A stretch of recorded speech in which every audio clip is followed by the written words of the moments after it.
logo မှာ icon လို့ခေါ်တဲ့အချက်ပါတင်ပါတယ်ကိုယ့်ရဲ့ icon ကအလုံးလားအပြားလားဒါမှမဟုတ်လို့ရှိရင်တရိတ်ဆန်လားဒါမှမဟုတ်လို့ရှိရင်ခုနကပြောသလိုပဲတခြားတစ်ခုထည့်မလားပြီးသွားလို့ရှိရင်ခုနပြောတဲ့ color ဘယ် color အရေးကြီးတယ်ဆိုတော့ကိုယ့်ရဲ့တချို့ဆိုလည်း building ဆရာတွေသွားမေးကြတယ်ဘယ် color နောက်တစ်ခုကတော့ဗာလဲဆိုတော့ font ဘယ် font ကိုရေးမလဲဆိုတဲ့ဟာမျိုးပေါ့နော် branding ဆိုတာက logo က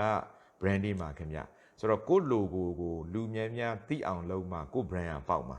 ဆိုတော့တခါတလေကြားလို့ရှိရင်ကိုယ့် logo ကိုသူက brand မသိဘူးဥပမာထားပါကျွန်တော်ပြောမယ်မြန်မာပြည်ကမြန်မာ Brewery Limited ဆိုတာ company တော်တော်များများမသိကြဘူးဒါပေမဲ့ Tiger Beer လို့ပြောလူတိုင်းသိကြတယ်မြန်မာ Beer လို့ပြောလူတိုင်းသိကြတယ်ဘာဖြစ်လို့လဲ brand ကိုပေါက်တာဆိုတော့ company ကိုပေါက်ချင်တာလား brand ကိုပေါက်ချင်တာလားဆိုတာကို꿰ပြအောင်လုပ်ပါနောက်တစ်ခုကတော့ logo ဆိုတာ brand မှာအဲ့ဒီ logo ကိုနဲ့ခင့်နဲ့လိုက်တဲ့ဟာမျိုးကိုလိုက်လျောညီထွေလုပ်သင့်ပါတယ်လွန်ခဲ့တဲ့အနှစ်20က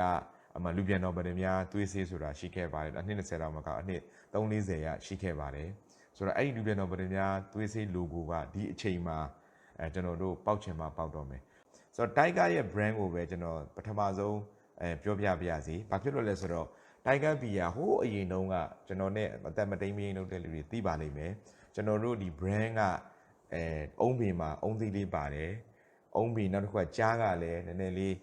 ပိန်ညောင်လေးရှိပါတယ်ဆိုတော့အဲ့ဒါကအနည်းဆုံးသူက brand ကိုမပြောင်းဘူးဆိုရင်9နှစ်တခါလောက်ကျွန်တော် brand ကိုပြောင်းနေအခုလမ်းမှာတွေ့နေရတဲ့ Tiger Beer ရဲ့တစ်စိတ်ကိုကြည့်ပါ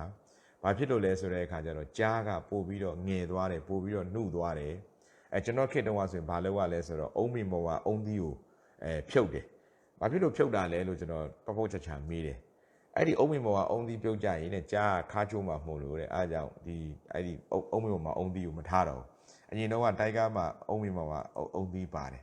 အဲ့လိုမျိုးပဲဆိုတော့အဲ့ဒီ logo အကြောင်းကိုသိချင်လို့ရှိရင် Google မှာ Coca-Cola ရဲ့ logo တွေကိုရှာကြည့်ပါ Pepsi ရဲ့ logo တွေကိုရှာကြည့်ပါ Coca-Cola ဆိုရင်လွန်ခဲ့တဲ့အနှစ်100လောက်ကနေပြီးတော့ရှိတဲ့ logo တွေအခုအချိန်ထိ logo တွေပြောင်းတဲ့ဟာတွေကိုတွေ့ရမှာဖြစ်ပါတယ်ခင်ဗျ